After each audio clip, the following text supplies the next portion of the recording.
Hello everyone, I'm Chester44 and welcome to this Let's Play of Tyranny. Once again, I've already kind of been through this stuff before when I screwed up accidentally forgetting to hit record. But anyway, last episode we made our way through more of the Oldwalls.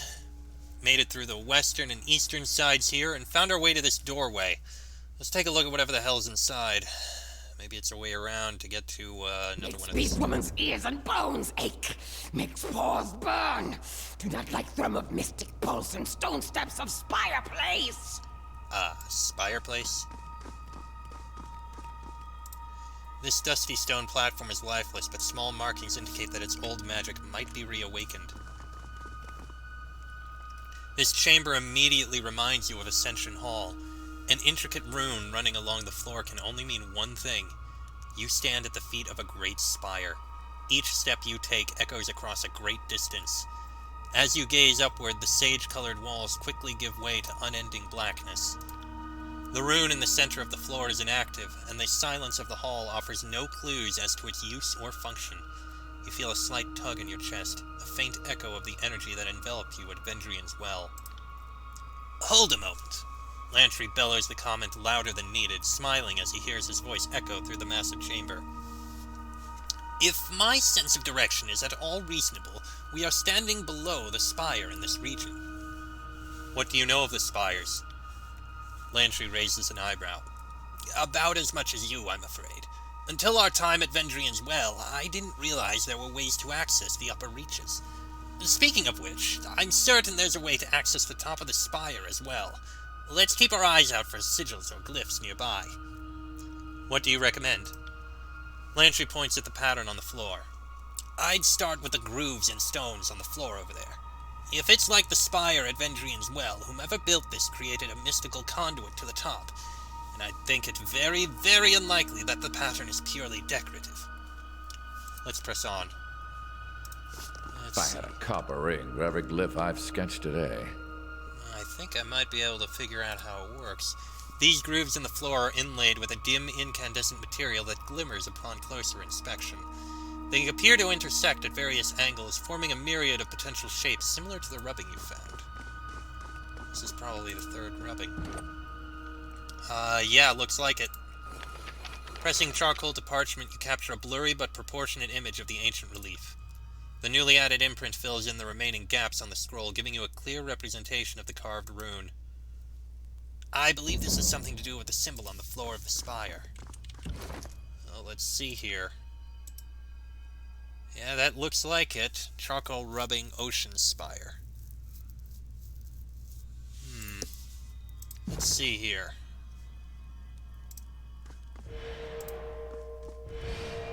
Oh, I see how this works.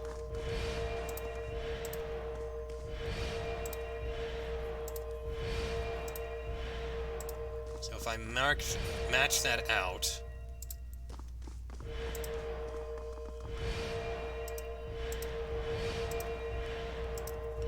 like that,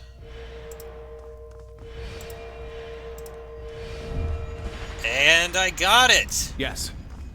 And from here we can go up, I think. Looks like it.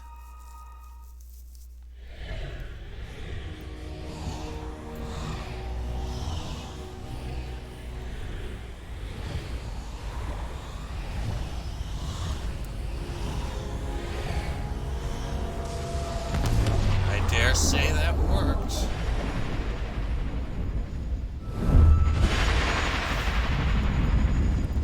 The arcane light courses skyward, trailing off toward the horizon in the direction of Vendrian's Well. You feel the ground ripped out from beneath you yet again as you drift back into the warmth of the energy surrounding you. Your awareness stretches beyond the limits of this spire, pulling in many directions at once. The light you saw arcing through the sky reminds you of the tether you feel to the top of Vendrian's Well. This, too, is a point of connection, and you are an inextricable part of it, bound as surely as the spires are to each other. The ocean spire in the Blade Grave feels weathered and battered, like a flag that is whipped in the high winds beyond its intended duration.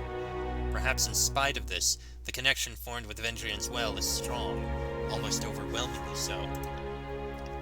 I was at the front lines during the devastation of Stalwart.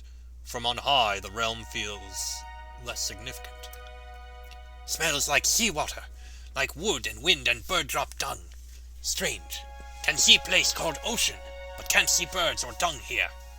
She squints her sharp hunter's eyes as she peers toward the horizon. There was running water at the Vellum Citadel. How far southwest can one sail before reaching the end of the ocean? From here, I'd guess forever is close to the right answer. Looking out at the expanse of ocean to the south, Lantry moves his quill in a hurried rush as he sketches the blue-green panorama.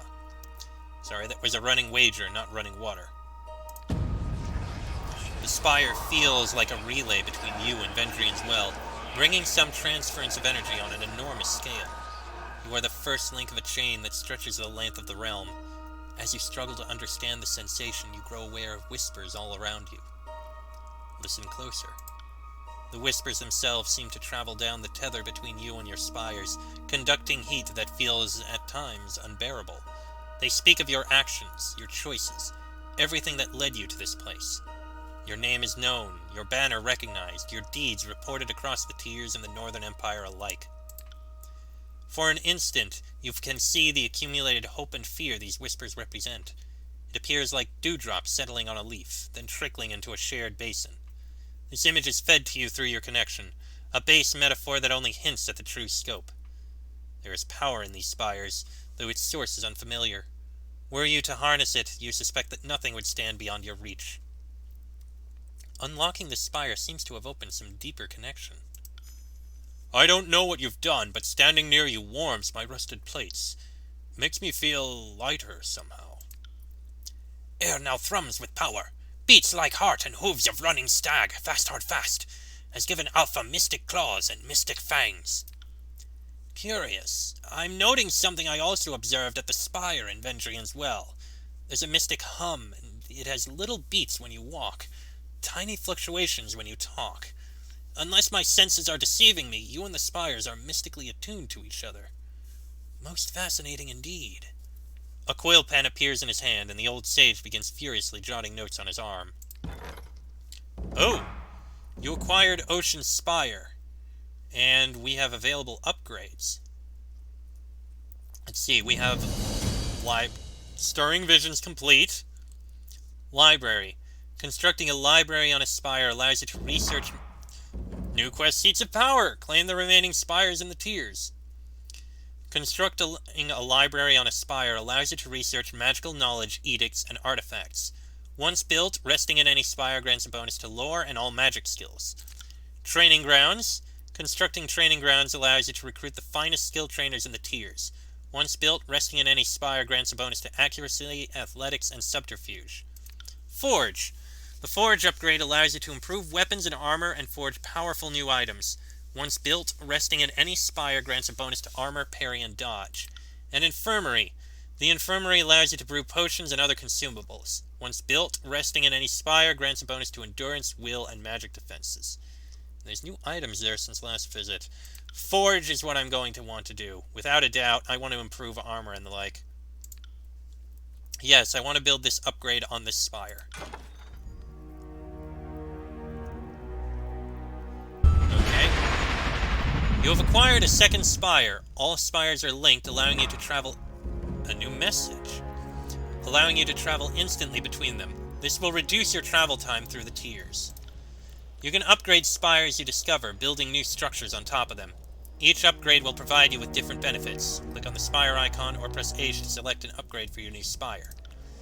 Upgrades take time and money to build, and money to maintain. If you no longer have the money to maintain an upgrade, it will be suspended and you will no longer receive its benefits until you are able to pay its maintenance cost. There are 5 resources you can find in Kyrus' tiers that can be used to power upgrades to your spire. There are scrolls, iron ingots, bronze ingots, alchemy supplies, and hide. Each upgrade uses different resources. And here we have Forge upgrade. You have constructed a forge in one of your spires. The forge is a source of powerful weapons and armor. Mages from the Forge Bound will be called to your forge, where they can construct powerful items, including rare artifacts. Okay, Spire. Okay, we can get more people. A skill trainer who teaches control fire, frost, lightning, and vigor. A master trainer who teaches to control vigor and stone. A merchant who specializes in light armors. A merchant who specializes in metal armors. A smith who provides bronze ingots to upgrade weapons and armor and forge powerful items. A smith who provides iron ingots, and a merchant who specializes in unique weapons. I think I'll take Vora and Temerin. Seems fair for now. Okay, we have Seats of Power. Find a way into the Sunset Spire, Lethian's Crossing, and we have 3 more spires to secure. And we have a message. My dear Jason Pendragon, the court is all abuzz with the news of the Civil War. Representatives from the chorus and the disfavored are having little shouting matches in front of Tunon. The petitioners to the court seem swept up in talks of who will crush whom, and if and when Tunon will bring down the gavel and stop the fighting. What has me more intrigued is the other story out of Vendrian's Well. Tunon sends you on what I thought was going to be a one-way trip to the well, and not only do you live, you somehow claim the mountain spire. And you broke Kairos' edict, too. Such things make a little civil war seem so trivial in comparison, at least to those who can separate the message from the noise. Tell me, what was it like to break the edict, and how is it you took control of the spire? Fatebinder Rogalus. Let's see. Explain the experience as best you can. Dear Rogalus, Kairos' edict simply said that an agent of the Overlord must claim Ascension Hall before Kairos' Day of Swords. The only thing I consciously did was take charge of the battle to claim Ascension Hall. My claiming of the spire happened just moments after I felt the edict's grip release. The floor of Ascension Hall gave way, unearthing a glowing pattern buried beneath the chamber floor. Kairos only knows how long it's been buried under the tile. As for how I actually claimed the spire, it is perhaps a mutual bond. Atop the spire is an old structure, a twin-tined edifice. I'll include a sketch on the back of the parchment. The structure spoke to me in sensations and images, and it seems to respond to my presence in some limited capacity. That is what happened, as best as I can think to describe it. Does any of this sound familiar or bring to mind any old stories or rumors? Or respond with questions of my own. Did you know what the wording of the edict would entail? Did you advocate that I be sent on what was likely to be a one-way journey? Your questions seem to imply that my actions at Vendrian's Well were orchestrated when they were, in fact, the product of me responding to a chaotic situation. Nothing more. Dealing with 2 petulant, disagreeable archons occupied what precious time I might have spent undermining Kairos. How about you tell me what you know first? You were the one who taught me the value of never being tricked into self-incrimination, and how could I possibly argue with that sort of wisdom? Oof, that's a bit harsh, I'm not going to say that. Or downplay the events. It's usually quite difficult to give me too much credit, but it sure sounds like you're implying my claim on the spire was premeditated or even intentional.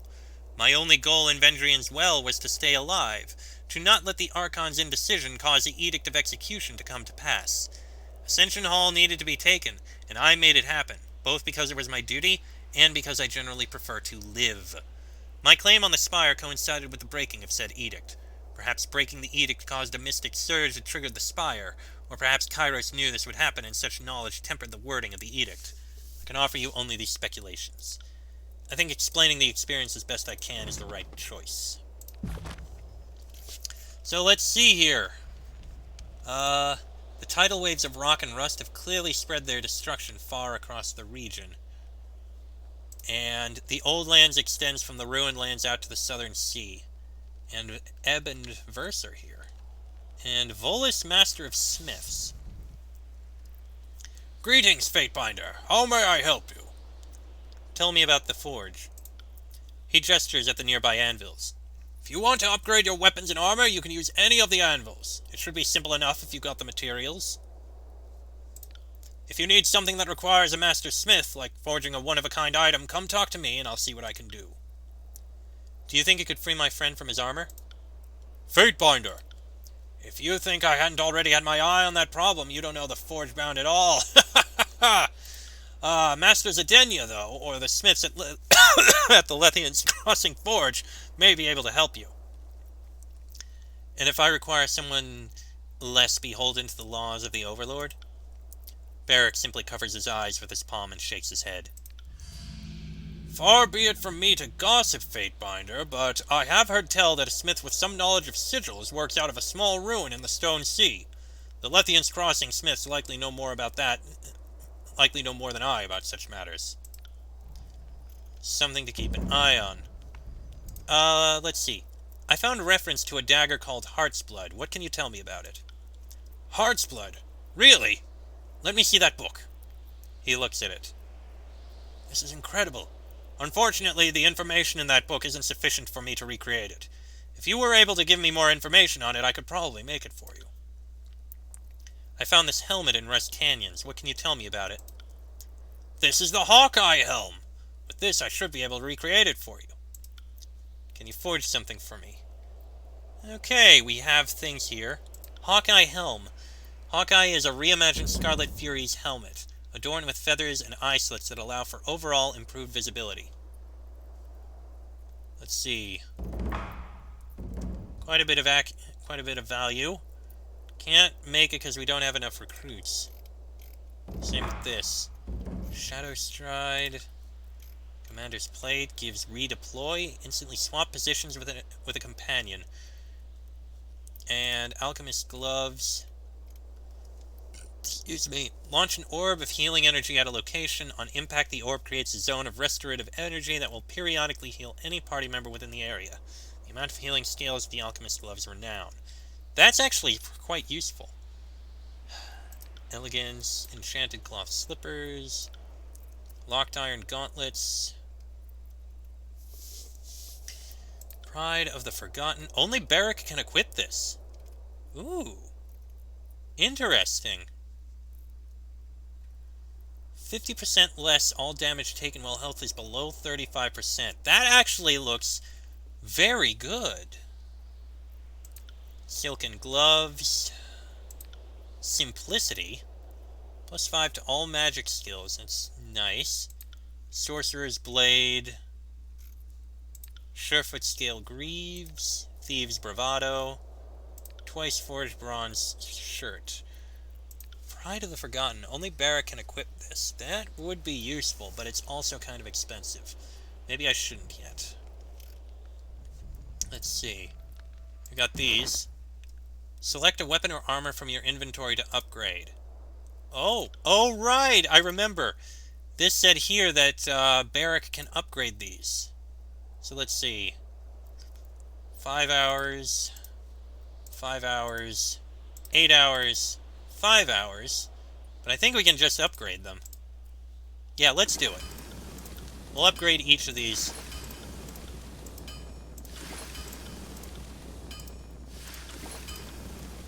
I think that works. We could upgrade it further, but not yet. And we need to use resources. But each of those getting one upgrade, I think is pretty good. Yeah, we'll stick with that. I'm not going to upgrade anything else at the moment. I mean, while we could upgrade these, I don't think it would necessarily be worth it. I mean, it's not even as good as this. I think. You're not wearing anything. You have nothing you can upgrade. You just use random items. You could upgrade the Dauntless. That's amazing. But we don't have enough recruits. Okay. Let's see. We have a few things we can loot. We've got Sigil of Piercing. Okay. A new sigil. We have... Can't do that. Some resources there. And we have some resources here. Oh, there. And there's something See here. That? We have Ardent Bronze Sword. I don't think that's useful. But we have another, where is it? Not the charcoal rubbing. Here it is. Sigil of Piercing. No, that one, no, that one, no, that one. So let's see. The scroll contains a magical accent which causes a distant impact spell to pierce through its target in a line. Which is that right there. So, no. This one, no.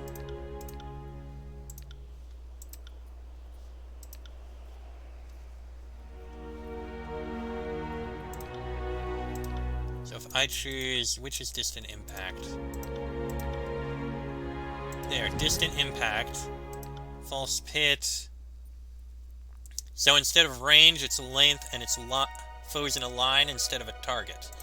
Interesting idea. I think I'll leave it, though. Okay, let's see if, Ebb and Verse have anything to say here. Let's start with Verse. Our gang is building quite the little collection of spires, aren't we? The Voices of Narat was never one for keeping strongholds, but I can definitely see the appeal. Why doesn't the Voices like strongholds? Because there's no point in standing still. The Voices prefers to keep his forces busy and on the move, with the only restful hours between dusk and dawn. Besides, fighters in motion are less likely to rise up and challenge authority. Safety in numbers. Once you get people hunkering down to discuss their problems, suddenly everyone has a reason to kill the closest gang boss. What do you think of these spires? They're big, but make no mistake, a determined army can knock one down if they got enough shovels and picks together. Don't be so quick to assume that you're invincible. As to what they are, I try not to ask those sorts of questions. What do you need? Alright, that's all for now. Lantry has something to say too. First, let's speak to Ebb. Second Spire has awoken to your presence. This is fascinating, and I admit enviable. If it turns out your connection to the Spires invites death and woe, my jealousy might wane a bit. I've been mulling over that structure we found atop Vendrian's well. Would you be opposed to me studying the sculpture in closer detail? I'd perhaps work a spell or two near the structure. Simple cantrips of Gravelight by which to read and inspect, but I will not poke or shove the thing in any way physical or mystical. If you think it wise, of course. Thank you. Next time we have a good moonlit night, I'd best settle in and see what sort of magic perturbations I can sense from the sculpture. What is it you need? Okay. And... Oh, we got a new, power from Ebb, Taratus' Embrace. Ebb and the party are lifted into the sky. Ebb then radiates moonlight, healing allies and harming enemies. Oh, that would be very useful. Lantry, what do you have to say? So, your latest acquisition has me thinking about the Spires some more. By all accounts, they go as far back as the Oldwalls. Over the centuries, the nobles of the tiers have claimed the Spires, but they've only ever battled over the land at the ground level of the monuments. I've never seen the glyphs of a spire light up in all my years. Not until you show up. If this were an isolated incident, I'd be confused. But it seems the spires, plural, are somehow connected to you. What's your secret? It's a surprise to me as well. A long sigh escapes Lantry as he sticks his quill in his mouth, chewing on the tip. His head tilts from one side to the other, muttering inchoate half-words. I always want to know what you're thinking. My mind is going back to Ascension Hall. I wonder, if Graven Ash or Narat had claimed it as their own, would the Spire come alive for either of them the way it did for you? The Edict of Execution was pushing for someone to claim Ascension Hall. Can't be coincidence. Ah, such a clever child. I can't imagine the Overlord would ever carelessly word an edict. You are right. I don't imagine Kairos leaves anything to mere coincidence. Do you think the Spires are connected to Kairos in some fashion? If you're asking if Kairos built them or controls them, no. They predate all mention of Kairos, and I'm sure if Kairos could control the other Spires, that fact would be shamelessly flaunted. But it occurs to me that perhaps Kairos didn't have a connection, but does now, thanks to your actions. Are there stories of awakened Spires elsewhere in Taratus? There are other Spires, and I've heard of notable figures trying to build monuments atop or astride the Spires, but nothing I've read matches the mystical connection you've made with the Spire. Have a moment? Let's talk further. No. That's all for now. Though I did remember something. One moment. I am nothing if not a semi-reliable font of knowledge. There was something I remember at some point. I am nothing if... And I'd be happy to oblige. Of course. How can I help?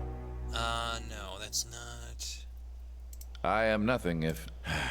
What would you like to know? Where was it? I am nothing if not...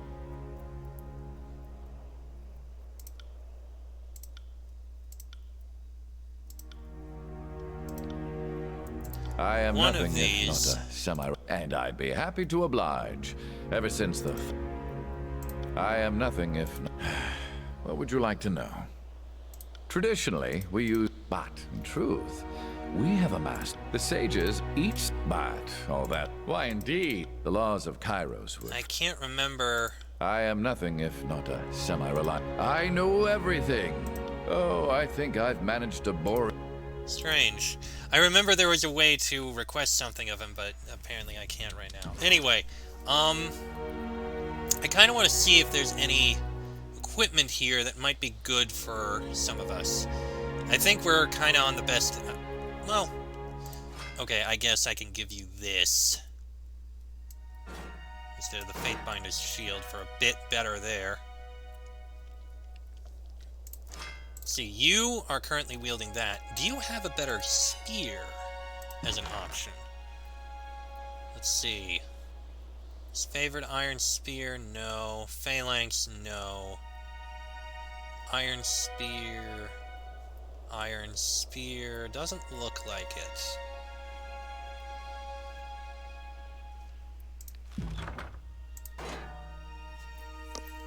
I like you having that bronze spear, though. That feels nice. No other equipment there. You... nothing. Lantry. Let's see. You're currently using Eoja's Calling, which is fine by me. I'm not really going to do anything there. But what about your gear? Armor and the like. Let's see. Heavy, light, light, heavy. Cloth. Not a difference. Bronze. Cloth. Not a difference. Leather. Not a difference. Leather. Okay, not really a change there.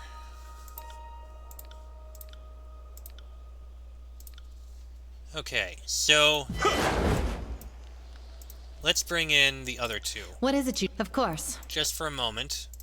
We'll I will wait return to our a holdfast at short once. while. Oh, yeah, they did level up. Alright, verse. I think a point in strength, and I think a point in vitality works. And you are going to take... let's see... I guess improvised attacks wouldn't be bad. Well, I'm trying to get you down the skirmisher range for more ranged abilities. Maybe evasive would be good. Just because she's kind of leather armor, which isn't necessarily the best, and she does take a lot of damage.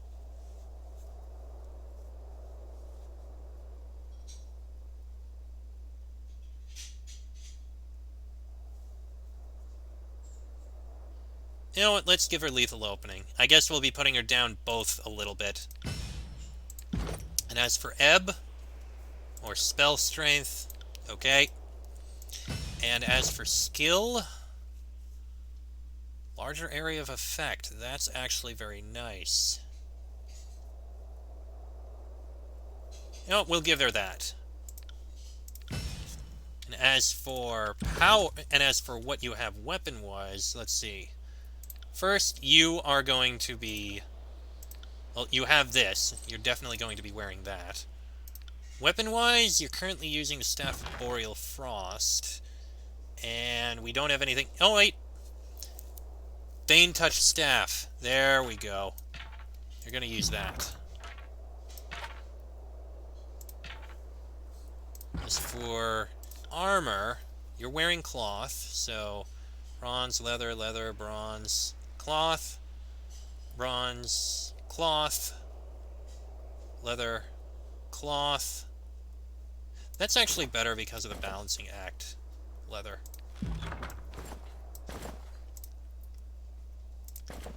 And as for you, you are using leather armor.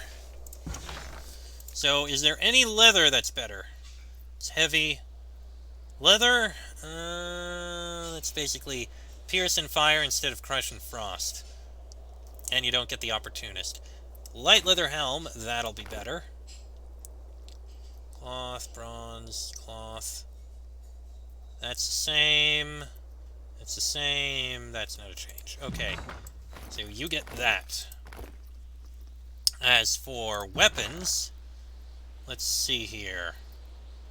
Remedy's Thirst might actually be useful. We also have the bronze guitar. Anything else here?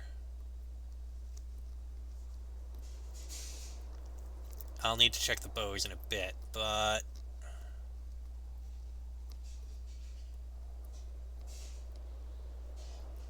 Iron guitar, no. Let me think.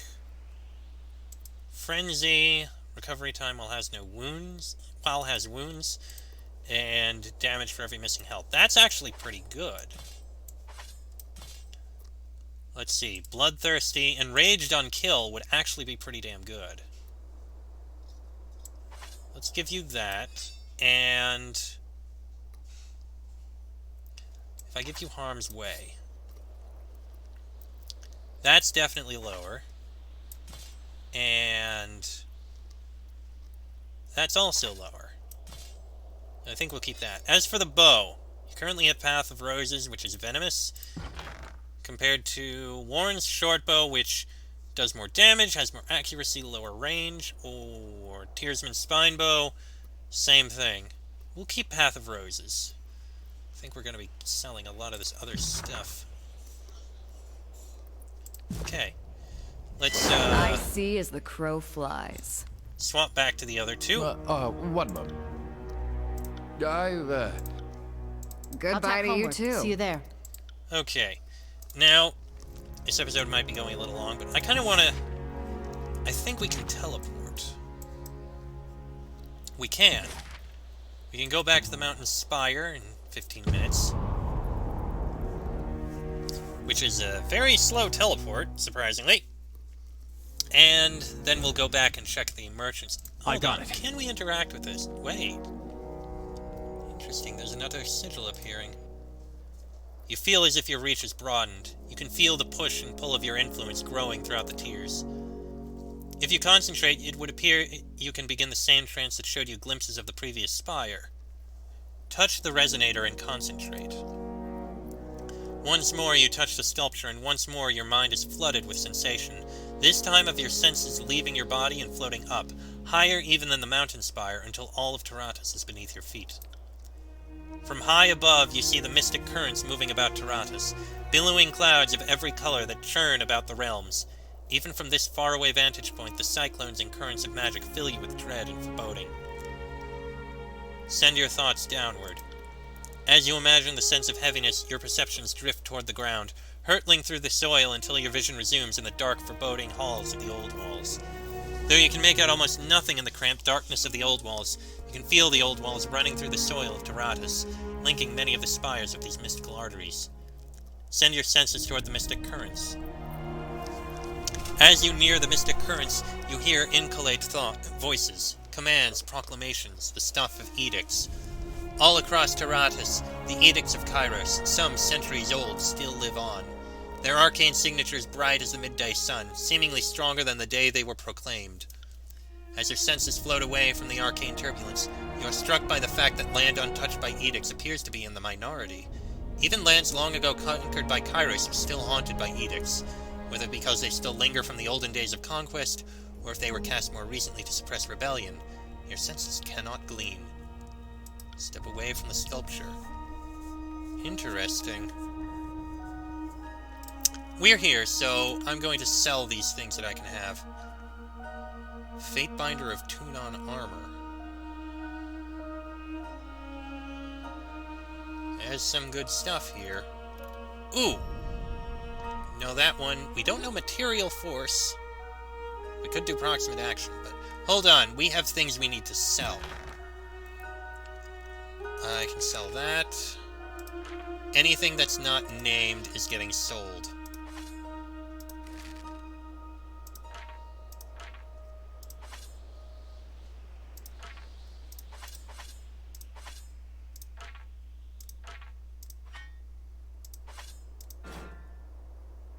think I can sell that one. Same with this. Barbed Halberdian. Yeah, that has a name. So I guess I'll hold on to it.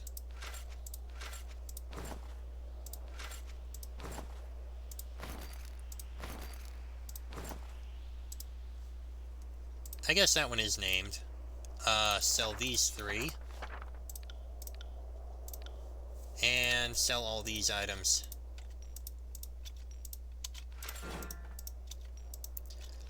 Not worth much. Okay, that is a significant amount, and we can now get Material Force. And Proximate Action? Yeah. Alright, trade for those. Now let's see these. Proximate Action, Material Force. Let's see here. They're both expressions. Proximate Action, expression used to create spells that generate an aura around the target, and Material Force, expression used to create spells that alter the target's weapon. Ooh. So let's see. We have Guidance.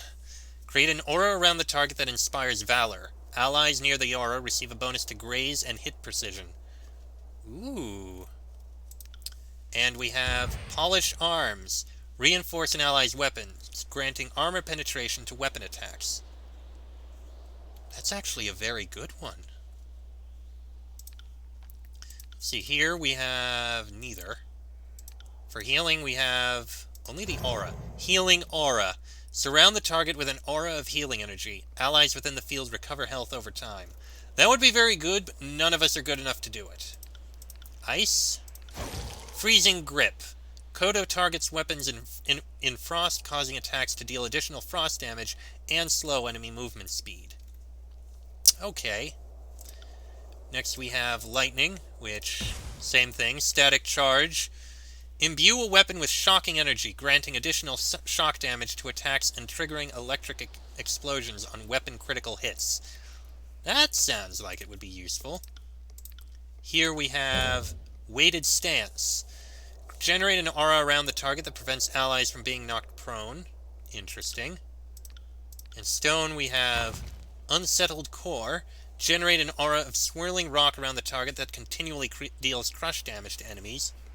Very useful. And Crag Weapon.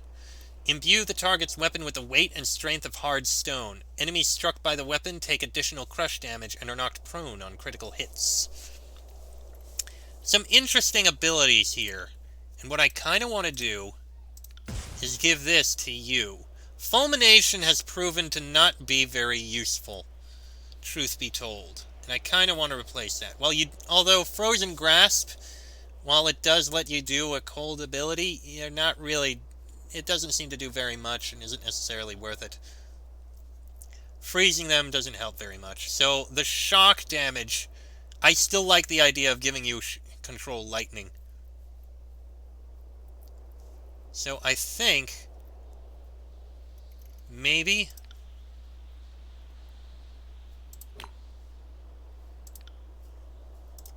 as I can't really give you any other abilities.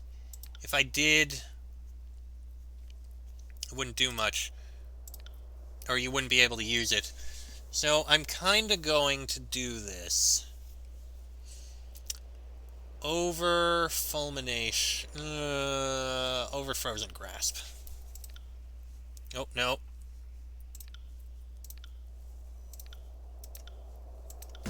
There. I'm going to assign this over Frozen Grasp. There we go. Alright, quick trip back. Episode's going a little long, I think. We'll go quick, but we'll go back and take a look, see if the merchants have arrived, and if they have anything for us. Looks like they have. First we have Vora. The young forge-bound kneels down, quietly observing the molten metal flowing into the forge, taking in every detail with awe. She almost doesn't notice your approach. Ah, Fatebinder. My apologies for being so distracted. I've just never seen a forge as impressive as this. Care to buy something? Well, let's see. Forge-bound apprentice armor. Oh, that's actually very powerful. Oh, I like that a lot. I'm tempted to even buy it. Recovery is actually a little faster. More fire and arcane armor, less frost and pierce armor. That is very impressive. I am tempted. Not gonna grab anything now, though. Excuse me. And as for you, the man gives you a slight bow with his arms outstretched before him. You can see his arms bear markings both familiar and foreign to you. Greetings, Fatebinder. I may not be a mystic or a mighty warrior, but what I possess are my connections to the world trade. You've traveled the world. Yes, I've seen this empire from one end to another. It would seem that my travels always take me to the very heart of Kyrus' conquests. He crosses his arms and looks off beyond the spire. The tears, however, they are unlike anything I've seen before. I'm sorry to digress. I'm sure you would like to see my wares. What's so different about the tears? He shifts from foot to foot nervously. I'm sure you wouldn't want to hear a mere apprentice forgebound go on about unimportant matters, Fatebinder. Please, let me be of service to you. And higher string bow, interesting. Ravager, Dustclaw, Iron Warhammer. Some interesting things here.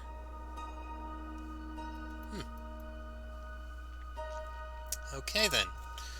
Well, and I am going to have to end this episode here because it has quite frankly gone on way long enough.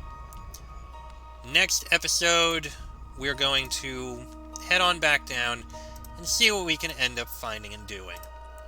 That'll be in the next episode, so until then, I am Chester44, that is Jason Pendragon, Barrack, Lantry, and Kills in Shadow. This has been a Let's Play of Tyranny, and I shall see you all next time.